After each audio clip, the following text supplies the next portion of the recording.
Hi అండి అందరికీ. ఈరోజు వచ్చేసి బండి మీద చేసే వాళ్ళ మాదిర క్రిస్పీ క్రిస్పీ ఆలు టిక్కీ చేస్తున్నాను. ముందుగా కొత్తగా చూస్తున్న వాళ్ళు సబ్స్క్రైబ్ చేసుకోండి. ఈరోజు వచ్చేసి మంచిగా ఎలా చేసుకోవాలి, గ్రేవీ ఎంత చిక్కగా ఉండాలి, ఈ క్రిస్పీగా ఎలా రావాలి అనేదాన్ని one by one step by step చూపిస్తాను. ఎక్కడే కానీ స్కిప్ చేయకుండా చూడండి. అలాగే క్రిస్పీగా సౌండ్ వస్తుంది కదా, ఇవన్నీ వన్ బై వన్ చూపిస్తానన్నమాట. ముందుగా వచ్చేసి ఇక్కడ 1.5 కప్పు బఠానీ రాత్రి నానబెట్టి పెట్టుకున్నాను. కడిగి పెట్టేసుకున్నాక 2 మీడియం సైజ్ ఆలుని ఇలా కట్ చేసుకుంటున్నాను. ఒక కుక్కర్లోకి వేసేసుకోవాలి మొత్తం ఆలును, ఇలా కడిగి పెట్టుకున్న బఠానీ, అలాగే 2 ఎర్రగడ్డలు ఇవి కూడా వేసుకున్నాక ఒక అర్ధ స్పూన్ సాల్ట్ వేసేసుకొని కొంచెం పసుపు వేసుకొని ఒక 3 విజిల్లు ఇచ్చినామంటే కింద మెత్తగా ఉడికిపోతాయి. ఇప్పుడు ఒక పెద్ద ఇలాచి బిర్యానాకు వేసేసుకొని ఇవి నిండా మునిగేదాకా నీళ్ళు వేసేసుకొని ప్రెషర్ కుక్కర్ మూత పెట్టేసి 3 విజిల్లు ఇచ్చామంటే మెత్తగా ఉడికిపోతాయి అనమాట.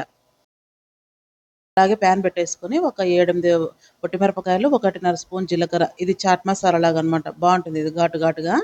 కొంచెం సాల్ట్ వేసుకొని ఇవి ఇంకా మిక్సీకి వేసుకోవడమే, వేయించి పెట్టుకున్న వాటిని ఇలా ఒక బౌల్లో తీసుకొని పక్కన పెట్టుకుంటున్నాను. ఇప్పుడు ఇదే జార్లోకి ఒక 3 టమోటాలు, ఒక 3 పచ్చిమిరపకాయలు, చిన్న అల్లం ముక్క వేసుకొని మిక్సీ పట్టుకోవాలి మెత్తగా పేస్ట్ లాగా, గ్రేవీ కోసం. అంటే కారం చూసుకొని వేసుకోవచ్చు మీరైతే. అది మిక్సీకి పట్టుకున్నాక ఇప్పుడు కడాయి పెట్టేసుకొని 2 చెంచాలంత ఆయిల్ వేసుకొని జీలకర్ర వేసుకొని ఇందాక మనం వేసుకున్న పేస్ట్ బాగా వేయించుకోవాలి, నీళ్ళు అనేది లేకోకుండా. ఇందులోకి కొంచెం పసుపు, ఒక అర్ధ స్పూన్ కారం పొడి, అర్ధ స్పూన్ జీలకర్ర పొడి. కారం పొడి చూసుకొని వేసుకోండి, మనం మిరపకాయలు వేసాం కదా పచ్చిమిరపకాయలు, ఇదన్నీ వేసాక బాగా ఇది గట్టిగా అయిపోవాలన్నమాట. ఇక్కడ ప్రెషర్ పోయింది కాబట్టి చూసుకొని ఈ ఇలాచీను బిర్యానీ ఆకు పక్కకి వేసేసి ఇది కుక్కర్లో ఉడికినట్టు బఠానీ మొత్తం దీంట్లోకి వేసుకోవాలి. ఇది ఒట్టిదైనా తినచ్చండి, ఎందుకంటే పూరీల్లోకి చపాతీల్లోకి కర్రీలాగా బాగుంటుంది ఇది. ఇలాగ టిక్కీలకి అని లేదు, ఎందుకంటే ఇప్పుడు రంజాన్ కదా వచ్చేది, నెక్స్ట్ ఇఫ్తార్ టైంలో ఇలా పూరీలోకి బాగుంటుంది, స్నాక్ లాగా టిక్కీలోకి బాగుంటుంది, లేదంటే ఒట్టిదైనా తినచ్చు పైన సేవ్ అలాంటిది వేసుకొని. నేను ఇంతకుముందు వీడియోలో బఠానీ చాట్ పెట్టాను కదా, ఇంచుమించు అలాగే ఉంటుందన్నమాట. ఇక్కడ వచ్చేసి బాగా గట్టిగా వేయించాక కుక్కర్లోది బఠానీ అంతా వేసేసుకోవాలి. ఎంత కావాలో మనకు చిక్కదనంగా అంత గ్రేవీ చూసుకొని కొంచెం వేడి నీళ్ళు పోసుకోవాలి. ఇప్పుడే కొంచెం ఆలును అక్కడక్కడ మెత్తగా నొక్కినాను అనమాట, పెద్ద పెద్దగా కనిపించుకోకుండా. ఇప్పుడు ఇంకా తగినంత సాల్ట్ వేసేసుకొని కొత్తిమీర వేసుకొని ఇంకా దించేసుకోవడమే. చూపిస్తున్నా చూడండి, ఇంత మాత్రం గట్టిగా ఉంటే చాలు, అంటే మరీ గట్టిగా లేదు, ఎందుకంటే చల్లారే కొద్దీ గట్టిగా అవుతుంది అనమాట.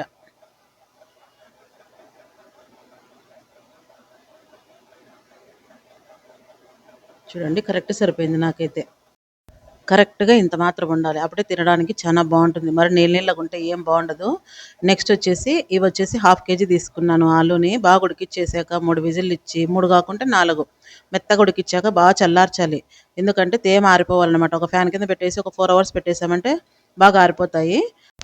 మెత్తగా మ్యాష్ చేసుకోవాలి, చాలా పేస్ట్ లాగా ఉండాలన్నమాట. ఇందులోకే పసుపు, ఉప్పు, కారము, అలాగే కొంచెం జీలకర్ర వేసుకొని కార్న్ఫ్లోర్ వేసుకోవాలి, ఏమాత్రం తేమున్నా కూడా పీల్చుకుంటుంది అనేసి. అలాగే ఓ పచ్చిమిరపకాయను చిన్న కట్ చేసుకొని కొంచెం కొత్తిమీర వేసి ఇదంతా కలిసేలా కలుపుకోవాలి ఈ ఆలు పేస్ట్లోకి మొత్తం. ఏమైనా కార్న్ఫ్లోర్ చూసుకొని కలుపుకోవాలండి, కొంచెం ఏమైనా తడిగా అనిపిస్తే ఇంకొంచెం వేసుకోవచ్చు. ఇది మరీ మెత్తగా ఉండకూడదు, మరీ గట్టిగా ఉండకూడదు, చపాతీ ముద్ద మాదిరి ఉండాలి. అప్పుడే మనకు నూనె ఎక్కువ పీల్చదనమాట టిక్కీలు కాల్చేటప్పుడు. ఇలాగంతా కలిసేలా కలుపుకున్నాక చేతికి ఆయిల్ అప్లై చేసుకొని ఒక చిన్న కమలా పండు అంత సైజ్ తీసుకొని బాగా రౌండ్గా చేసుకొని క్రాక్స్ లేకోకుండా స్లోగా ఒత్తుకోవాలి, నేను చూపిస్తున్న విధంగా.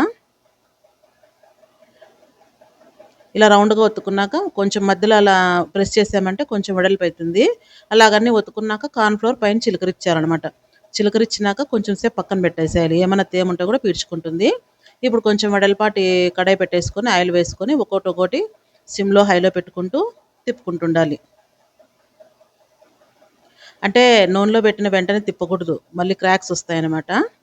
ఇలా కొద్దిసేపు చాలా స్లోగా టర్న్ చేసుకోవాలండి. సిమ్లో పెట్టుకుని ఉడికించుకుంటే లోపల నుంచి ఉడుకుతుంది అనమాట, బాగా క్రిస్పీగా మెత్తగా. మనం హైలో పెట్టేసామంటే పైన పక్క మాడిపోయి లోపల పచ్చి పచ్చిగా ఉంటుంది, ఎందుకంటే మనం కార్న్ఫ్లోర్ వేసాం కదా అందుకోసం. ఇప్పుడు వచ్చేసి కొంచెం 50% కాల్చుకున్నాక ఈ సైడ్ పెట్టేసుకొని మిగతావి కూడా ఇలా పెట్టేసుకుంటున్నాను ఆయిల్‌లో. అవి సైడ్ ఎందుకు పెట్టానంటే హీట్‌కి కొంచెం క్రిస్పీగా అయితాయనేసి. ఇవి కూడా సేమ్ 50% ఉడికించుకోవాలి. ఈ మధ్యలో ఆయిల్‌లో ఇంకొంచెం ఆయిల్ ఏసుకున్నా పర్లేదు. నాన్ స్టిక్‌లో అయితే గాని ఇంకా బాగా ఎర్రగా వేగుతాయి. ఆయిల్ అంత పట్టదనమాట.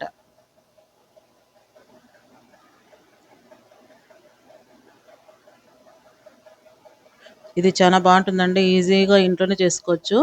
మీరు గూడా ట్రై చేస్తే తప్పకుండా నాకు ఇట్లా చేసుకున్నామనేసి కామెంట్ పెట్టండి. ఇంగొచ్చేసి అవి 50% సెకండ్ టైమ్ పెట్టినటివి బాగా ఉడికినాయి గదా! ఇంగా ఫస్ట్ కాల్చినట్టొచ్చేసి మధ్యలోకి లాక్కొని ఇలా మ్యాషర్‌తోనే చిన్నగా ఒత్తాలి కొంచెం. లేదంటే గిన గిన్నెతో అయినా ఒత్తుకోవచ్చు అడుగు భాగం నుంచి. అలా స్లోగా ఒత్తుకున్నామంటే వెడల్పుగా అయితుంది.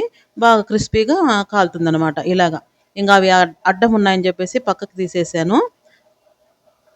ఇలా స్పాచులాతో ఇలా ఒత్తుతూ కాలిస్తే గిన బాగా ఎర్రగా క్రిస్పీగా అయితదనమాట.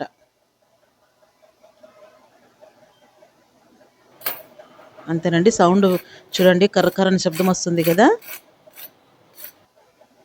ఇంక సర్వ్ చేసుకోవడమే. ఇక్కడొచ్చేసి గ్రీన్ చట్నీ, అలాగే స్వీట్ చట్నీ అవన్నీ ఇంతకుముందు దహి పాపడ్‌లో పెట్టాను కాబట్టి లాంగ్ అయితుందనేసి నేను వీడియో ఇవన్నీ పెట్టలేదు. డైరెక్ట్ చేసేసాను. మీకు కావాలనుకుంటే గిన డిస్క్రిప్షన్‌లో ఇస్తాను దహి పాపడ్ చాట్‌లో. అది గాక షార్ట్స్‌లో గూడా పెట్టాననమాట. గ్రీన్ చట్నీ, టామరిన్ చట్నీ, ఇంగ చాట్ మసాలా, సేవు, పెరుగు, ఇంగా ఆనియన్, టమోటా ఇవన్నీ మామూలే గదండీ! ఇలాగ ప్లేట్‌లోకి గ్రేవీ ఏసేసుకొని బఠానీది, ఇంగది ఆలు టిక్కేసేసుకొని వన్ బై వన్ అన్నీ వేసుకొని ఇంగ సర్వ్ జేసుకోవడమే. నిమ్మకాయ పిండుకొని వేడి వేడిది తింటే చానా బావుంటుందిది. ఇంకా సేవ్ వచ్చేసి మన ఇష్టమండి. చానా వేసుకుంటే ఇంగా బావుంటుంది. పెరుగును, సేవు ఎంతేసుకుంటే అంత బావుంటుంది. ఇది వట్టిదైనా తినొచ్చు. క్రిస్పీగుంది గదా! ఇంగ సెపరేట్‌గా చాట్ మసాలా అవసరం లేదు. మనం ఇంట్లో చేసుకున్న ఈ పొడే చాలు చానా బావుంటది. ఘాటు ఘాటుగా బావుంటుందిది. అంతేనండి. మీకు నచ్చుతుందనుకుంటున్నాను. మరిన్ని మంచి వీడియోస్‌తో వస్తూ ఉంటాను. సబ్స్క్రైబ్ జేసుకోండి, లైక్ చేయండి, షేర్ చేయండి. అలాగే బెల్ ఐకాన్ యాక్టివేట్ చేసుకోండి. నేను పెట్టే ప్రతి వీడియో ఫస్ట్ మీకే వస్తుంది. ఏం పెద్ద కష్టం లేదండి. బఠానీ ఉడకబెట్టేసుకొని, ఈ ఆలు పక్కన ఉడకబెట్టేసుకొని చల్లార్చుకుంటే ఫటాఫట్ అయిపోతుంది. చానా ఈజీగా చేసుకోవచ్చిది. అన్నీ ఒకటే రోజే చేసుకోలేమనుకునే వాళ్ళు గ్రీన్ చట్నీను, ఈ స్వీట్ చట్నీ ముందు రోజు చేసి ఫ్రిడ్జ్‌లో పెట్టుకుంటే ఏం కాదండి. ఏం పాడు గాదు. ఇంకా గ్రీన్ చట్నీ వచ్చేసి కొంచెం కలర్ చేంజ్ అయితుంది గానీ, ఒకటి 2, 3 డేస్ అయినా గూడా ఏం పాడు గాదు. టేస్ట్ గూడా అలాగే ఉంటుంది. అంతేనండి. ఈ వీడియో మీకు నచ్చుతుందనుకుంటున్నాను. మరిన్ని మంచి రెసిపీస్‌తో వస్తుంటాను. Thanks for watching.